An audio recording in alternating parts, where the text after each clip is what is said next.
Hello, Just Too Good here. I just woke up, but LEGO has revealed the whole Animal Crossing line just right now. I can't believe a March 2024 release has all set pictures already. Like, to be fair, there's no box pictures, but there was a promotional video, and we have a look at each of the 5 sets, again releasing March 1st for LEGO Animal Crossing. Now, of course, there is a modular aspect to these, which is funny because they use the plates from LEGO Mario, the other Nintendo theme, to connect, and seeing them all connected just makes for a lovely little village. I'm so excited to get my hands on these. The first of which is Nook's Cranny and Rosie's house. This is the biggest of the 5 sets, and it retails for $75 in the United States with 535 pieces, Tom, Nook, and Rosie. Of course, I love that we're getting LEGO Animal Crossing. Animal Crossing means so much to me, and to see a LEGO Nintendo line with actual minifigures is much appreciated over something like LEGO Mario, which was just restricted to this electronic system.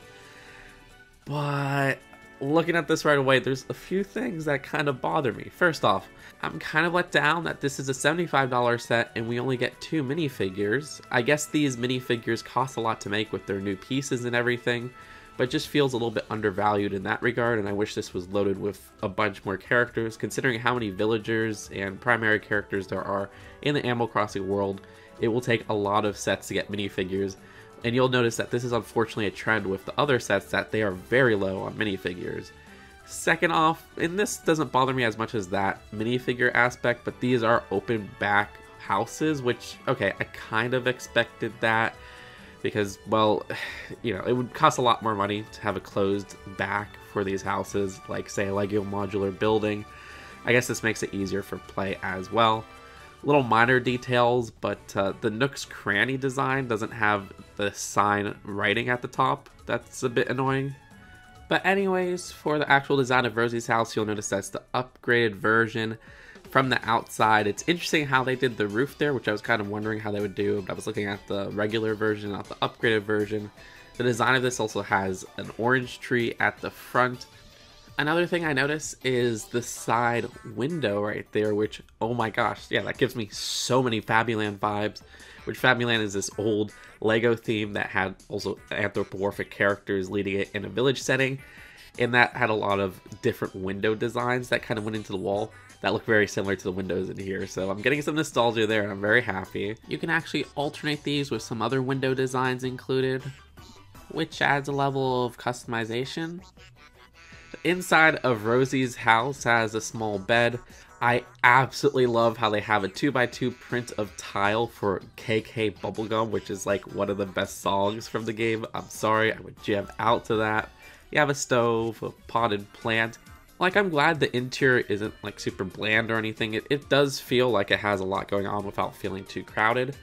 As for the Tom Nook design, again, that front sign annoys me that they don't have any of the writing there. But you do have what seems to be some more printed pieces. Thankfully, it doesn't feel like there's any stickers in this set, which I'm very happy LEGO took that direction. None of the sets seem to have stickers at all. You have the bulletin at the front, that recycle bin, and even more cool prints, whether it be the bell bag, a bell 1x1 circular tile. The case has even more exciting prints, exactly like the games where they have the DIY recipe, fish food, some seeds, the last 2 being 1x1 brick prints. It's very welcome. And again, it feels spacious, it doesn't feel too cramped. There is a whole side of the interior that is kind of missing, of course, with that open face back, but I don't mind it too much. And yeah, that initial reveal video seemingly showed all the minifigures from these sets. There's no new minifigures, we're not getting any of the player villagers or anything like that. But getting a better look at the villagers from that reveal video. For this set, Rosie does have Scratchy's tail from the Simpsons series. Tom Nook does have a raccoon tail, which is actually the same one they use for Rocket Raccoon from my understanding. And it seems like all the minifigures will have accessory holes at the top of their heads. So if you don't like accessory holes appearing on LEGO minifigure designs that don't necessarily need it, well, I'm sorry about that. Anywho, while the last set was $75, the second most expensive set is the $40 Isabelle's house visit. Again, it goes with the upgraded design for Fauna's house, not the initial design from my understanding. Another new window piece at the front there, which again, Fabuland vibes. I like the architecture at the front of the archway with the door right there, which the door piece is new as well. That looks really awesome, and again, also gives me some Fabuland vibes. They also have some windows you could switch out there, which is kind of unexpected. But yeah, I like how they have these tiles at the front of that roof design right there that captures that distinct archway that is kind of used for the roof designs of some of these villager houses in the game. Regardless, the interior of this one is a little bit less spacious, it feels, than Rosie's house, even though it's about the same size. This does have a bed. It looks like there's a lot more going on here, but it's just because this picture right here has that gift that's in the sky of the first picture. So I remove that gift and it's a little bit more spacious with a range at the left right there, a table, and at the right, the bed. I also like this other KK record on the wall right there. I don't think that's the friendship photo, but I can't think of which KK record that is right off the top of my head. Notice how they actually have the Nook phone, which is a nice 1x2 print. I love that that's included in here. There's just so many great prints from the game in these sets. And you actually get that DIY recipe print again, where the set does include a side build of a DIY tool shed. Admittedly, the shovels using the regular shovel piece is a little disappointing when the Fabuland shovel exists, which looks so much more like the shovel from the game, but then they would have to make a new mold for it since it's like a retired mold, but still, Lego, you were so close. Plus, it's like ridiculously sized for minifigures, so yeah, they would have to probably just make a completely new mold. That's not all, because they also have this little island side build, which has a small farming area as well as an apple tree. But even more impressive, on the ground there, you have an area to dig up a fossil with that 2x2 print. I love that design, as well as a 1x1 circular tile print of a fossil itself. Again, I'm just gushing over the actual prints of these sets. There's so many nice printed tiles and bricks. And this lovely new stump piece is throughout the sets, which I love seeing that piece where it's a 2x2 circular brick, but instead it has those little roots at the bottom, which just add a lot more. I ultimately think the $40 price is pretty darn good for this set. You get a lot going on. And with that set being $40 and then the last set we covered being $75, I guess it kind of makes sense that LEGO's giving you a bit of a deal with $75 having 2 buildings. But again, I just wish that $75 set had like 1 more minifigure or something like that. This having only 2 is a little bit of a blow, where some other $40 sets from LEGO with minifigures would have like 3 or 4. But it's not like the biggest blow compared to a $75 set only having 2 minifigures. Isabelle and Fauna, great choices. I mean, Fauna is very popular. Isabelle, essential. This is going to sell like crazy, even from Smash people. This might be the best-selling set in general, because Isabelle is a Smash Bros. Fighter, and I think a lot of people want Smash Bros. Fighters, so they'll buy that. And at $40, it's a good value. I think this will be the introduction set for so many people. Anyways, next in the line, $30. We have Kapp'n Island Boat Tour. Now, this one makes the $75 one sting a little bit more because, again, 2 minifigures in a $30 set as well. You could have maybe made the $40 set have 3 and then the $75 set have 4, but whatever. LEGO's being a little bit stingy with the minifigure counts. And this one has Marshall, which I totally discounted his popularity in the reveal video. I get that he is amazingly popular. I don't know how I missed that. He's just not one of my favorite villagers, so I probably like dismissed that in my head. Didn't really remember him, but yeah, he's insanely popular. Whatever. And the cool thing with that design is that there's a new squirrel tail piece. That's going to be super useful. Kapp'n looks fantastic, which is an essential character. You know, it's like Isabelle or Tom Nook, where it's a character everybody has, and he came out excellent. But this design of the set might be, I guess, on the least exciting ones for me. I mean, I guess it just feels a little bit not as Animal Crossing-y, because, like, yeah, it captures the coconut trees really well. I think that's probably the standout for, like, an Animal Crossing feature. But if you remove those, there aren't many aspects where I'm like, oh, immediately, that's an Animal Crossing set. Well, one thing I do like is how they have the ladder right here and the different levels of the island there. That does give me some New Horizons feels, where you have the step ladder that you could climb up these different levels right there, and they captured that well. But just kind of being a slice of an island here, it feels a little bit random.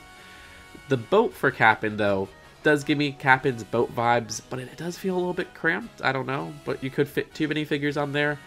The 2x2 print of a new KK Slider song is very neat. I like that. And you also get the fishing rod in this set.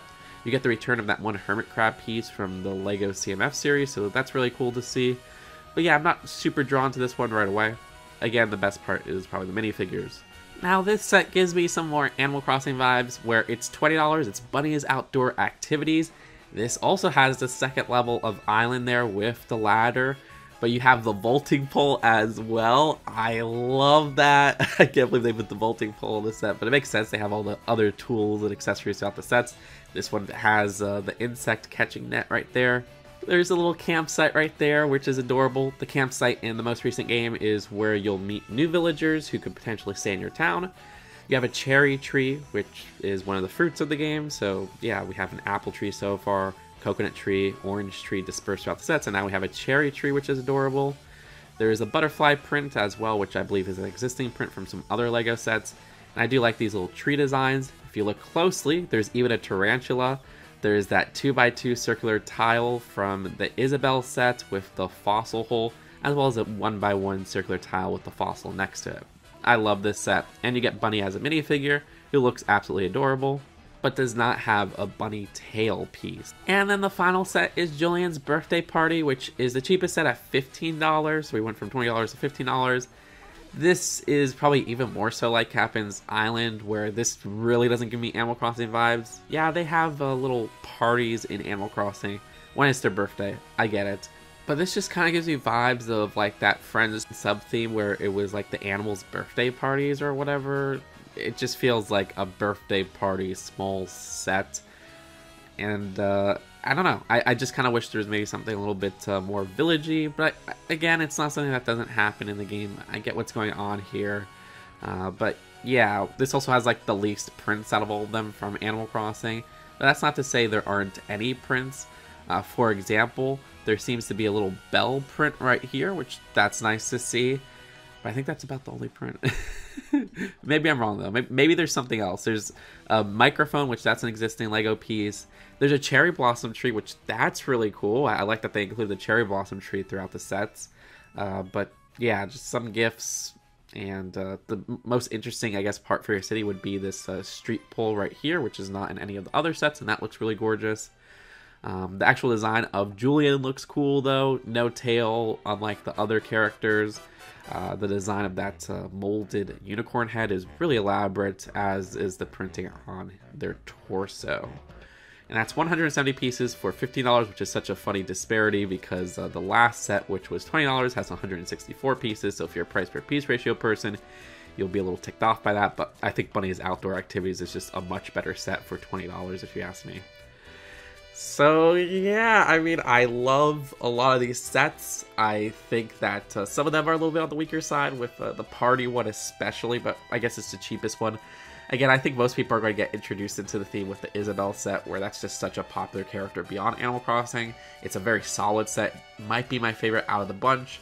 The biggest set I do like a lot, but it does just feel like it's a little bit undervalued for the amount of characters you get in that set particularly. And there are some weird oddities like the Tom Nook sign not having the text on it, but that's not a big deal at the end of the day. Love the minifigures, but they're not ones that we haven't already seen through that reveal video. That's not a bad thing though. I can't wait to get my hands on these characters. I'm so glad they went the minifigure route, unlike LEGO Mario. Let me know which one out of these 5 are your favorites, and I am going to cover the crap out of LEGO Animal Crossing until it releases. When it releases, I'll review all the sets. I'm so hyped for this theme. Subscribe here for more LEGO Animal Crossing videos and more fun LEGO videos.